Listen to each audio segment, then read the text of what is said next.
Évangile de Jésus-Christ selon saint Jean, chapitre 21. Après cela, Jésus se manifesta encore aux disciples sur le bord de la mer de Tibériade, et voici comment. Il y avait là ensemble Simon-Pierre avec Thomas, appelé Didyme, c'est-à-dire jumeaux, Nathanaël de Cana de Galilée, les fils de Zébédée et deux autres de ses disciples. Simon-Pierre leur dit : « Je m'en vais à la pêche. » Ils lui répondent : « Nous aussi nous allons avec toi. » Ils partirent et montèrent dans la barque.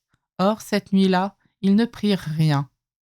Au lever du jour, Jésus se tenait sur le rivage, mais les disciples ne savaient pas que c'était lui.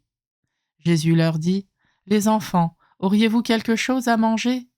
Ils lui répondirent : « Non. » Il leur dit : « Jetez le filet à droite de la barque et vous trouverez. » Ils jetèrent donc le filet, et cette fois ils n'arrivaient pas à le tirer tellement il y avait de poissons. Alors le disciple que Jésus aimait dit à Pierre : « C'est le Seigneur. » Quand Simon-Pierre entendit que c'était le Seigneur, il passa un vêtement, car il n'avait rien sur lui, et il se jeta à l'eau. Les autres disciples arrivèrent en barque, traînant le filet plein de poissons. La terre n'était qu'à 100 de mètres. Une fois descendus à terre, ils aperçoivent disposé là un feu de braise avec du poisson posé dessus et du pain. Jésus leur dit : « Apportez donc de ces poissons que vous venez de prendre. » Simon-Pierre remonta et tira jusqu'à terre le filet plein de gros poissons. Il y en avait 153. Et malgré cette quantité, le filet ne s'était pas déchiré.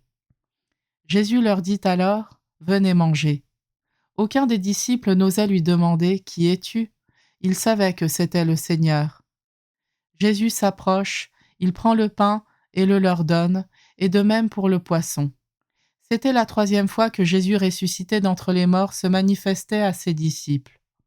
Quand ils eurent mangé, Jésus dit à Simon-Pierre : « Simon, fils de Jean, m'aimes-tu vraiment plus que ceci » Il lui répond : « Oui, Seigneur, toi tu le sais, je t'aime. » Jésus lui dit : « Sois le berger de mes agneaux. » Il lui dit une 2e fois : « Simon, fils de Jean, m'aimes-tu vraiment » Il lui répond : « Oui, Seigneur, toi tu le sais, je t'aime. » Jésus lui dit : « Sois le pasteur de mes brebis. » Il lui dit pour la 3e fois : « Simon, fils de Jean, m'aimes-tu » Pierre fut peiné parce que la 3e fois Jésus lui demandait : « M'aimes-tu » Il lui répond : « Seigneur, toi tu sais tout, tu sais bien que je t'aime. » Jésus lui dit : « Sois le berger de mes brebis.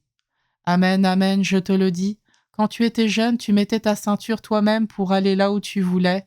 Quand tu seras vieux, tu étendras les mains, et c'est un autre qui te mettra ta ceinture pour t'emmener là où tu ne voudrais pas aller. » Jésus disait cela pour signifier par quel genre de mort Pierre rendrait gloire à Dieu.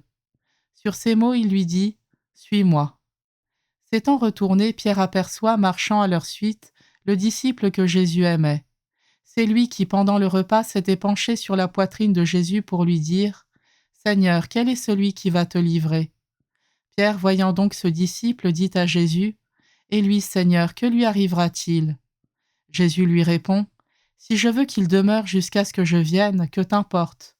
Toi, suis-moi. » Le bruit courut donc parmi les frères que ce disciple ne mourrait pas.